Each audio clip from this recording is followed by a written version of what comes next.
Sometimes knowingly or unknowingly, companies take these very brave stances. They start supporting movements and causes they don't fully understand, which are all just marketing moves trying to get you to associate your views with their brand. But before we jump into anything, why don't we pass it off to this video sponsor. This video is sponsored by emotionsforethan.org.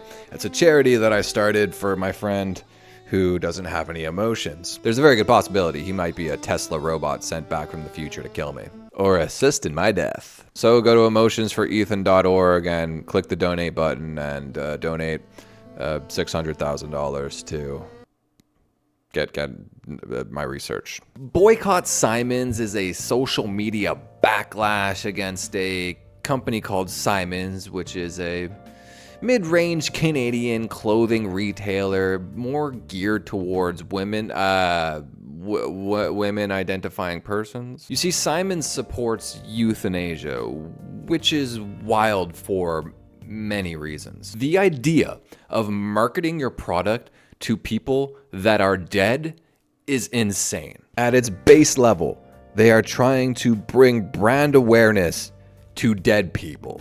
That is dumb. If you're promoting your products to people that are no longer going to be alive, how are they going to purchase your products? This is literally the dumbest thing I've ever seen. And if this is just an attempt at some kind of like brand awareness, then SIMONS, you are retarded. How is it possible to be in any way helpful to you as a company, SIMONS, that every time someone sees one of your products, if someone's perusing shirts in your store or perhaps online, they think of their dead mother? Listen, maybe this is some giant, like big brain strat, this high IQ 4D chess move that my simpleton 2D brain cannot comprehend, but I highly doubt it. I have thought about this all day. There is no way that this can be useful. Why don't we take a look at this? Hashtag boycott Simons. Last breaths are sacred. When I imagine my final days, I see bubbles. I see the ocean. I see music. Okay, let's stop it right here. So first things first, this lady right here with the nose ring. So, okay, due to some wacky Canadian laws, which we'll get into later, I'll give you the backstory behind how we got here. But basically this lady, due to some wacky Canadian laws, is allowed to kill herself. Euthanasia is now legal in Canada. So this clothing company thought it'd be a good idea to promote murder. Okay, maybe not murder, I was joking, but I mean, no. So they are promoting killing yourself. Even now, as I seek help to end my life, there is still so much beauty. You just have to be brave enough to see it. And then there you go. All right, so all is beauty. SIMONS, if you want to die, buy our clothing before you do. This is like honestly the weirdest marketing campaign I have ever seen in my life. And ironically, the star of this campaign has probably never seen the campaign. Now, you can make the argument that, I mean, okay, so SIMONS did, on some level, do something cool here, which is take this woman and then give her, like, the last days of her life, like, give her, like, this pretty, like, you know, awesome stuff. They look like they're in some cool environments on the beach, surrounded by a bunch of her friends and family. Like, I thought that was probably, for that woman, really special and really awesome. I will not take that away from SIMONS. That is definitely a net positive.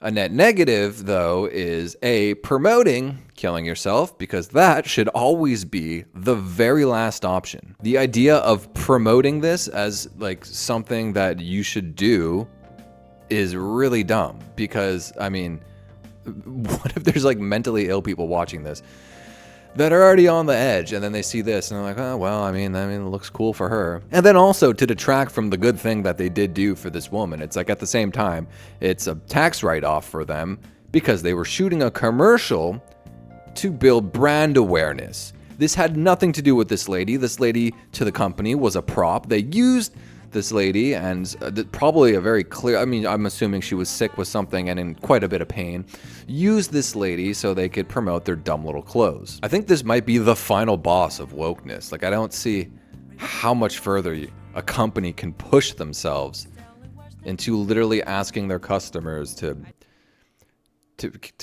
take their own lives. People's relationships with companies have been completely illogical over the last few years. It used to be that companies created goods and services, and then consumers would consume them. And then seemingly out of nowhere, companies started to think that they were humans with thoughts and opinions and started to express those thoughts and opinions and jump into conversations happening in the zeitgeist with us. It's as if companies have become these like highly advanced AIs that have passed the Turing test and then now have just completely assimilated with us biohumans. You could see the signs of this all over the place. The beginning of the BLM movement, every Pride Month for the last few years, the early stages of the war in Ukraine. They openly show support by changing their company logo for a month on social media to show support for some trending topic they don't actually understand. Somewhere in this mess of a corporate marketing espionage, people seem to completely forget that these are tactics to make money, because these are companies who do not have opinions. It's the same reason why during the month of June, those same companies that change their logo to the pride flag do not do so in their company social media accounts that cater to the Middle East or even most of Asia. Companies never take a stance unless if they think it's something that biohumans want. I joked around before saying that companies bravely take these stances. I was being sarcastic. So if you take SIMONS, for example, I mean, like, what they did was not brave. They just thought, this is playing to our market.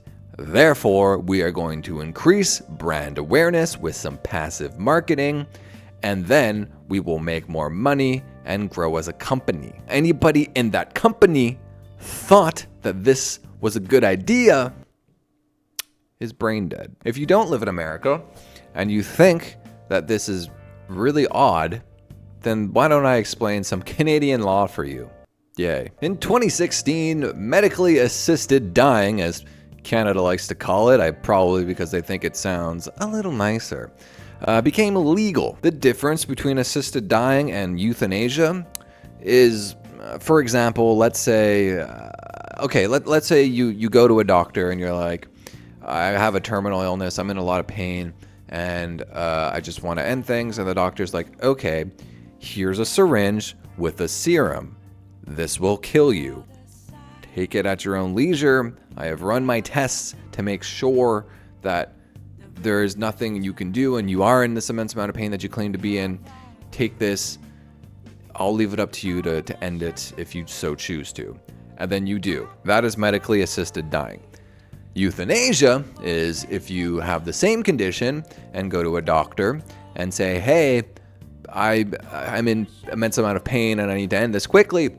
They're like, okay, here's the exact same serum we had in the last example. I'm going to put it in a syringe for you and administer it myself. So the line between medically assisted dying and euthanasia is so thin, it doesn't even matter. We're just playing semantics at this point, so the government could like reword what's actually happening to make you think that it's not what it is. So as I said, as of 2016, under Bill C-14, which was the bill that this was all passed under, medical assistance in dying, or MAID, the MAID Act, as it's called in Canada for short, it is now legal for you, if you meet a certain number of criteria, to go to a doctor and have the government help you in dying. The criteria is as follows. Those eligible have to be at least 18 years of age with a, quote, grievous and irremediable medical condition that causes, quote,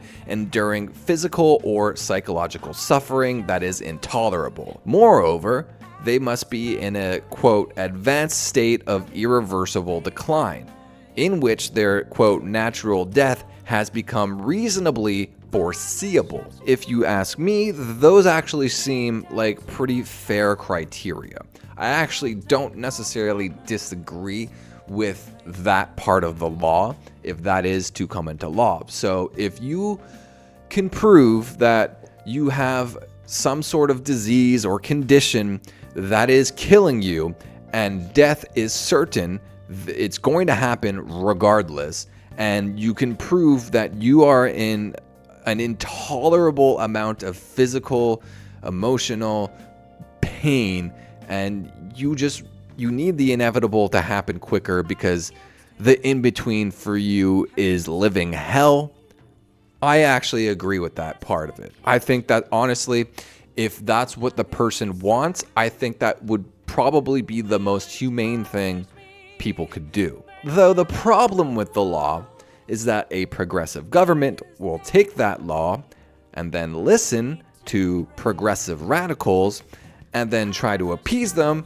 by pushing that law to the extreme. Not because they think it's best for the people, but they think it's best for their political careers. So, in March 2021, the law gets repealed. I don't actually know what repealed means, but I assume it means the law got reassessed and updated. The law got patched. There was a 2.0 patch on the law in March 2021. They decided to take Bill C-14 and divide it in half, so now calling it Bill C-7, that was a really dumb joke. Under Bill C-7, the law was similar, but they now removed quite a few of the restrictions. The part that states, quote, natural death has become reasonably foreseeable, meaning the remaining criteria is how much pain you think you're in, making the bill now completely subjective. Because now, let's say, you have a very low tolerance for pain, and you break your arm or something, and the bone sticking out of the socket, something cool like that,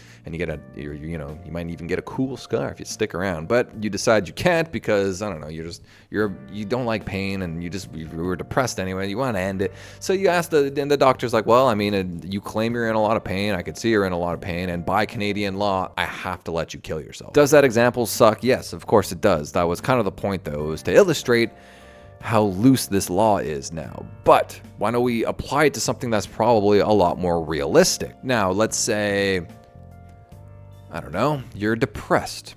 You're extremely depressed. Depression is something that is curable. There is things you can do to fix it. Let's say you feel like you can't take it anymore, and you want to end it. Who's to say that very same person that in the moment wants to end it because they're so consumed by the moment they can't see life being anything more than that? Let's say they're consumed by that moment and they're not thinking clearly, and they sign up for this and they end up going through with it, and there's nothing any family members can do about it because this person signed off on it and it's now within their legal rights to do so. But let's say you take that same person and you get them some help, very simple things like improving their diet, exercise. Maybe it's over a breakup, let's say, and you, I don't know, force them to go on a date. And maybe in a month they're still really depressed, but they're 5% better. And then maybe in 2 months they're still really depressed, but they're another 5% better. And then maybe in a year, they don't even remember who that person was a year ago. People make very rash decisions. I mean, man, I know multiple people growing up in high school as a teenager that took their own lives from they were kids, you know what I mean? And they weren't thinking properly. They weren't thinking this through.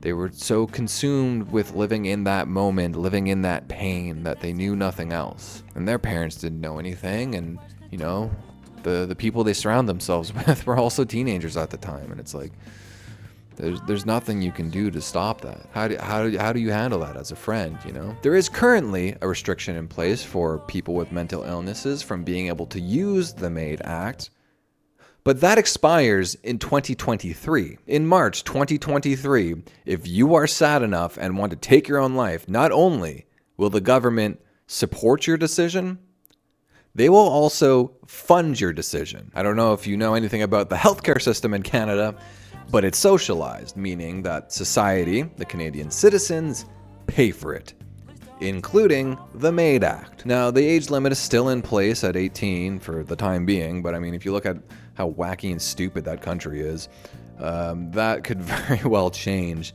in the near future. I would not be surprised if Canada is like, well, I mean, minors are mature enough to make their own decision if they want to kill themselves. So, I mean, we're going to lower the age limit to age 10. But let's keep it at 18 for sake of argument. Let's say that never happens.